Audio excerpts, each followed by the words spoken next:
Good morning here from a chilly North Georgia homestead. As you can see, it is very chilly here in southern Appalachia. The mountains have that icy hue to them from that rime ice, which is just covering the highest mountaintops. And there is that freeze line, very definitive today. So, when the rime ice begins, you know it is perfect time to get out a southern family favorite dish. When you sit back and watch the fireplace gently smoking, you know it's time to break out a delicious dish. So today, I'm going to share with you a family favorite, Southern Appalachian chili. So let's get started. You can use your favorite chili seasoning mix along with some diced tomatoes, kidney beans, canned tomato sauce, chili beans, and if you like green chilies for a kick, you can add it as well. So you want to start with a half pound of ground beef, or if you want more meat, use a full pound. Now allow your beef to cook on the stovetop until it is browned all the way through and cooked thoroughly. Then I like to take a paper towel to drain off any of the excess grease.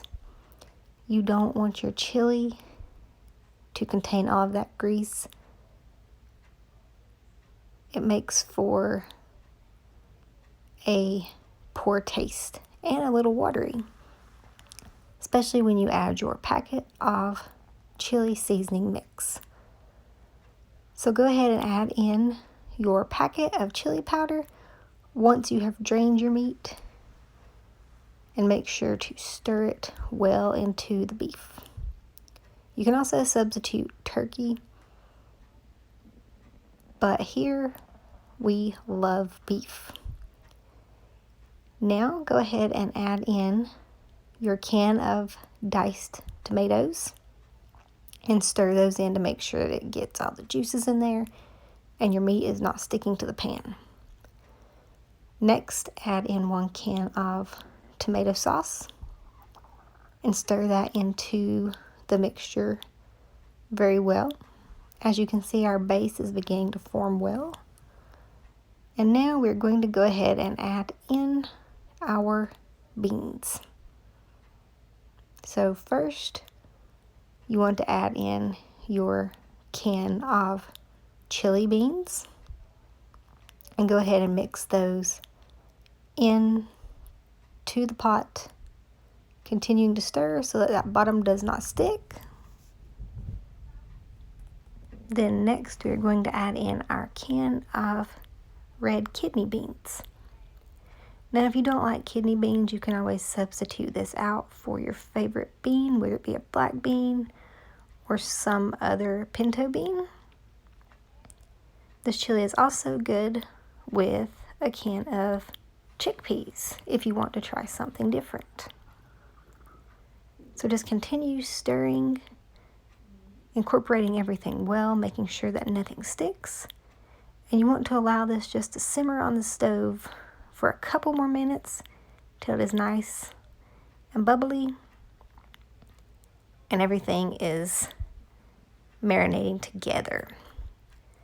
Now I also like to add in just a little bit of cayenne pepper to give it that extra layer of spiciness, but that is totally optional. You can add it in or you can omit it. Now this is what you're looking for. You want everything to be nice and bubbly, which means you're getting delicious layers of flavor. I like to go ahead and simmer it for about 10 more minutes at this point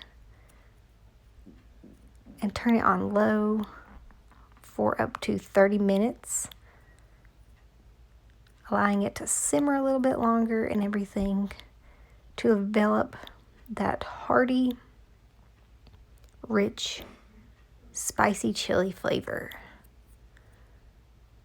So once you're ready to serve it, just go ahead and grab a large bowl. Make sure you get a little bit of everything, some beans, both the kidney beans and the pinto beans, and of course those delicious tomatoes, and enough juice from the pot that you can dip your favorite sandwich in, or crackers, or just enjoy the juice as it is with that hearty filling. So here you have the options. You can make a peanut butter sandwich to go along with this delicious, spicy Appalachian chili. Or you can make a grilled cheese to go along with it. But if you want something a little lighter, you can add in some crackers. So there you have the perfect bowl of Southern Appalachian chili for that perfect home-cooked meal. Thanks for watching, and I hope you will try this recipe soon.